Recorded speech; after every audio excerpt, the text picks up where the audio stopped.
तो कनाडा जो कि अमेरिका का पड़ोसी है और वहाँ पर भी संघीय चुनाव हुए और अब जो वहाँ से नतीजे आ रहे हैं वो इस बात की तरफ इशारा कर रहे हैं, स्पष्ट संकेत दे रहे हैं कि मार्क जे कार्नी जो कि अभी कुछ हफ्ते पहले, कुछ महीने पहले जो वहाँ पर जस्टिन ट्रूडो की सरकार चल रही थी, उनके इस्तीफे के बाद, उनके त्यागपत्र सौंपने के बाद कनाडा की सत्ता पर काबिज हुए थे।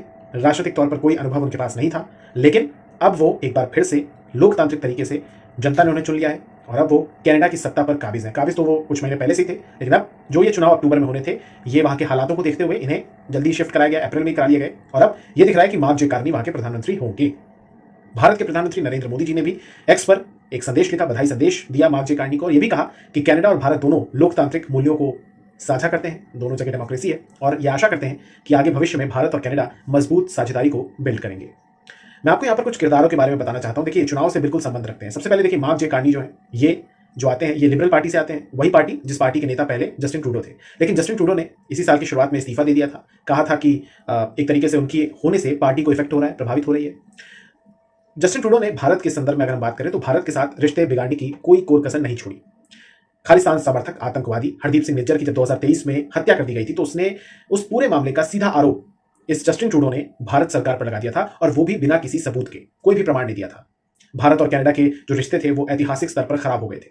लेकिन फिर जब उसका इस्तीफा हुआ, उसने अपना इस्तीफा सौंपा, तो जब मार्क जे कार्नी आए तो फिर ऐसा उम्मीद लगा कि मार्क जे कार्नी भारत के साथ रिश्ते सुधारने के लिए एक तरीके से तत्पर रहेंगे।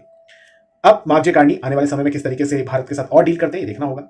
इसके बाद दूसरा जो किरदार है वो खालिस्तानी समर्थक जगमीत सिंह का है। इसकी पार्टी है न्यू डेमोक्रेटिक पार्टी, जो कि वामपंथी पार्टी है। पिछली बार इसने 343 सीटें जो वहां पर 343, उनमें से 24 सीटें हासिल की थी और ये पारंपरिक तौर पर अगर हम कहें, ट्रेडिशनली ये जो पार्टी है ये लिबरल पार्टी को, यानी कि जो मार्क जे कार्नी की पार्टी है, उसको समर्थन करती आई है। लेकिन अब चूंकि इनके जो जगमीत सिंह जो कि प्रमुख थे कई वर्षों से, ये खुद अपना चुनाव हार गया, ये खुद एक खालिस्तानी समर्थक है, भारत विरोधी एजेंडा चलाता है जगमीत सिंह, ये अपना चुनाव हार चुका है बार्नेप सेंट्रल सीट से। इसके अलावा यहां पर एक और किरदार मैं आपको बताना चाहता हूं, ये है डोनाल्ड ट्रंप का। देखिए, डोनाल्ड ट्रंप ने बहुत सारे बयान दिए थे। वो खुद सत्ता में आए थे जब उन्होंने शपथ ली थी। डोनाल्ड ट्रंप ने सीधे तौर पर ये कह दिया था कि हम कनाडा को अपना 51वां स्टेट बना देंगे और उन्होंने जस्टिन ट्रूडो जो कि तब के प्रधानमंत्री थे उनको गवर्नर तक कह दिया था। कनाडा के संसाधनों पर भी उनकी नजर थी। अब इस बार जो मार्क जे कार्नी ने मुद्दा बनाया वो यही बनाया कि कनाडा के लोगों को एकजुट होना होगा ट्रंप के खिलाफ। अपनी विजयी स्पीच में, भाषण में जो मार्क जे कार्नी है, इन्होंने ये बात भी कही। इन्होंने कहा कि ट्रंप हमें तोड़ने का प्रयास कर रहे थे, हम उनसे मिले हुए सबक को नहीं भूलेंगे। इसके अलावा मैं आपको बताना चाहूं एक अंतिम किरदार, वो है पियरे पोलिवियर का, जो कि कंजर्वेटिव पार्टी से आते हैं। हालांकि कंजर्वेटिव पार्टी ने भी अच्छी खासी टक्कर दी, लेकिन पियरे पोलिवियर जो कि पहले विपक्ष के नेता थे, वो उनका मुख्य तौर पर मुकाबला था मार्क कार्नी के साथ। लेकिन अब वो चुनाव अपना हारते हुए दिख रहे हैं। कंजर्वेटिव पार्टी फिर से एक बार विपक्ष में बैठेगी। कनाडा के ये जो प्रधानमंत्री हैं मार्क जे कार्नी, इनको मैं भी शुभकामनाएं देना चाहता हूं। उम्मीद करते हैं कि खालिस्तानी विरोधी गतिविधियां जो कनाडा की धरती पर हो रही हैं भारत के खिलाफ, पंजाब के खिलाफ, वो बंद होनी चाहिए।